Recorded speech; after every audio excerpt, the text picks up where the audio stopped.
Sup nerds, I'm Tom. I'm Wes. And I'm Aaron. And we're talking about Margraves of Valeria, the newest in the Valeria line of games on Kickstarter now, or coming, or it's gone. You know it. It's from Daily Magic Games.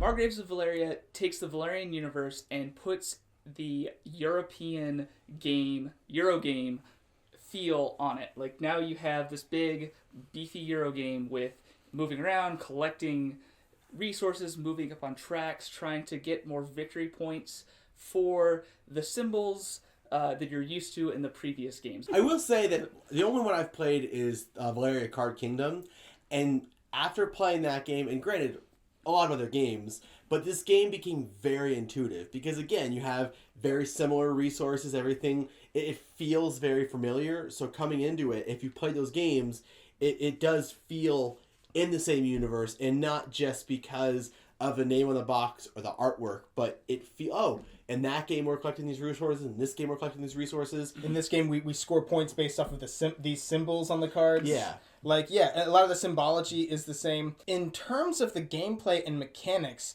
it's almost like if the heart of Champions of Midgard, but without dice, but it's not really worker placement, but so I guess kind of like Concordia or something, where you have a handful of cards that you're playing with your actions, but I haven't played Concordia, so I don't know. It's not really worker hard. placement, but you do have like your Margrave, your main dude, who does move around the map, and he moves basically you can move him one, depending on what card you play down.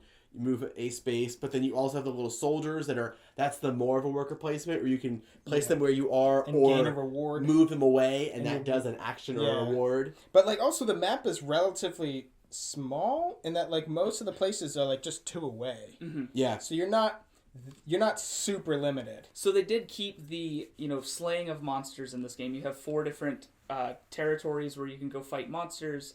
And instead of just spending, you had the strength that you spent in Card Kingdom, you still have strength here, but it's represented on a track, so there's not as many tokens you're collecting. But you can also spend those little worker warriors if they're in your same territory with you. You can use them to battle with you. Kill them off to fight the monster. And when they die, they go to this graveyard. I want to call it Valhalla. I was about to say that. But it's not a Viking game. But when they die, you get rewards for them.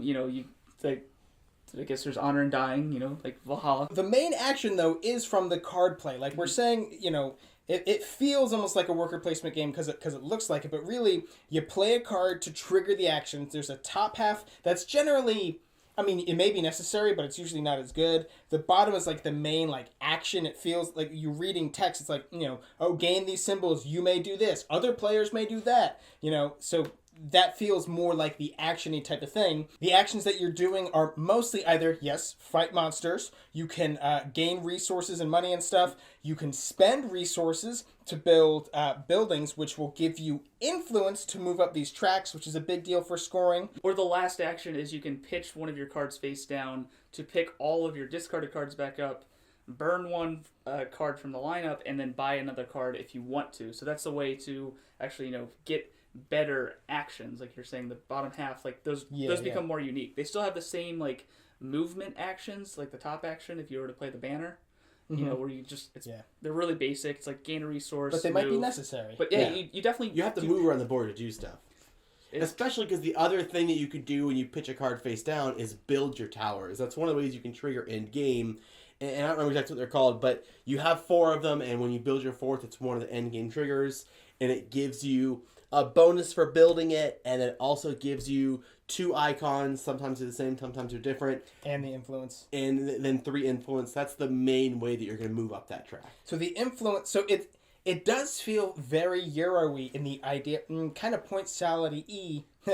Point salad. Like a step down for most Stefan Feld games a little bit. You're almost never just doing the one thing. I'm just going to do this one. I'm just going to gain 4 coins on my turn. Yeah. And that's it. It's usually triggering chains because, as he said, when you build this, when you put it in one of these 3 spots, whatever you cover up, you gain. You'll also gain influence when you move past certain things in the influence track. You'll gain tokens, which are extra bonuses for scoring or resources or strength and stuff. But it's twofold getting points there because you're getting the symbols that are for scoring, and you're increasing how many points each of those symbols are worth. So it's just so many things. Kind of, this is my favorite hand gesture to do. This Second is favorite so hand gesture. great. And with talking about points, I think the way that the points are actually calculated in this game are really interesting. There's the really typical, like, every 5 coins is worth a point, and every 3 resources is worth a point, and the special gem resource is 2 points. But also, with these symbols and the influence track,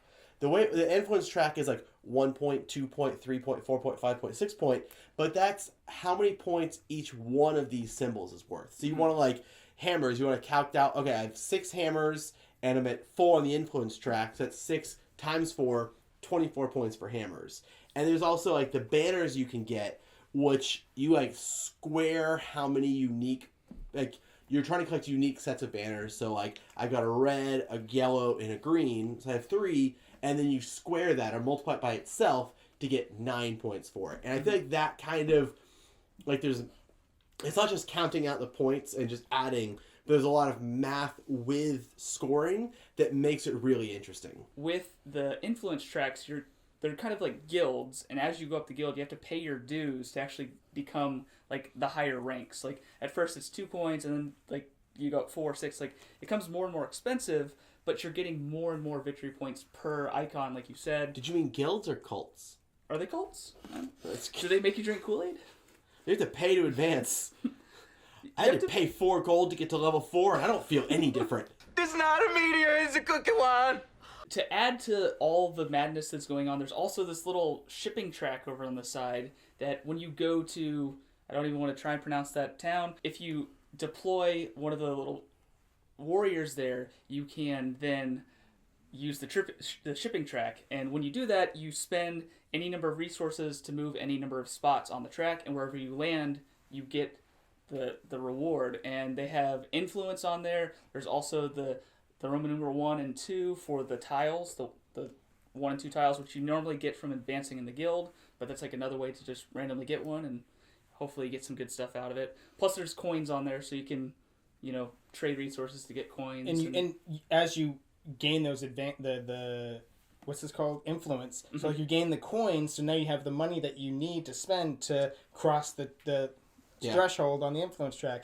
It's just, everything is so good about this game. I agree. I really think that there is just so much good in this game. I know this is a Kickstarter video. We're supposed to be more objective, but I'm having a hard time being objective because of how much I enjoyed this game. So if you are a big Euro gamer, if you've played a lot of Euro games, probably the word heavy isn't right, but it's definitely a midweight. Maybe on a scale of 1 to 10, it's at least like a 6.5, maybe almost a 7 in terms of complexity. Because while there aren't a lot of rules to remember, there are a lot of options. It's like, do I want to play this card which will trigger this chain?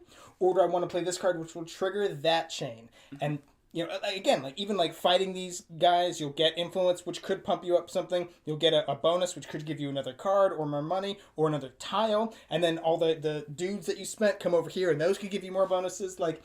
It's just great. And you have to think a couple steps ahead. Like, it might take you 2 or 3 cards to get to, okay, if I want to build a building here, I need to, collect resources. I need to trade those resources in for the special gem. Yeah. And then I need to, actually build it. So, you need to, line up your cards in your hand. Like, I'm going to play this one, and then I'm going to play this one, and then this one, and then I'm going to play this one face down. So, you got to, think it ahead. But then you also have to have 1 card left over to play face down to pick all your cards back up. Mm-hmm. So, you need to... It's definitely forward thinking. I do think that the weight of this game comes into the strategy of it, because it's a fairly not simple, but it's a fairly straightforward game to teach the rules to, and playing it is definitely not super challenging. But it's you've done all your actions, and then the game's over, and even I triggered game end, great.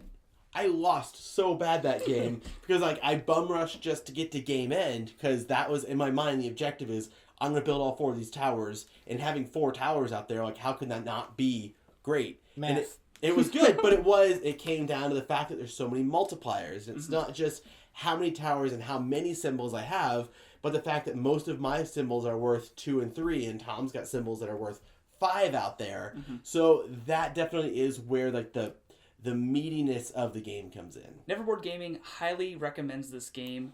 If you like Euro games, if you like the Valerian theme, like if you've got any of the other Valerian card kingdoms or villages, and you're just sticking to it, you're definitely gonna love this game. We love it. We're gonna have a link in the description box down below where you can go to Kickstarter if you're not already there, and get yourself a copy of it. Either way, make sure you subscribe to our channel so you'll never be bored. Gather resources, gather money, and spend the resources. Did you just fart? No, that was a box. Okay.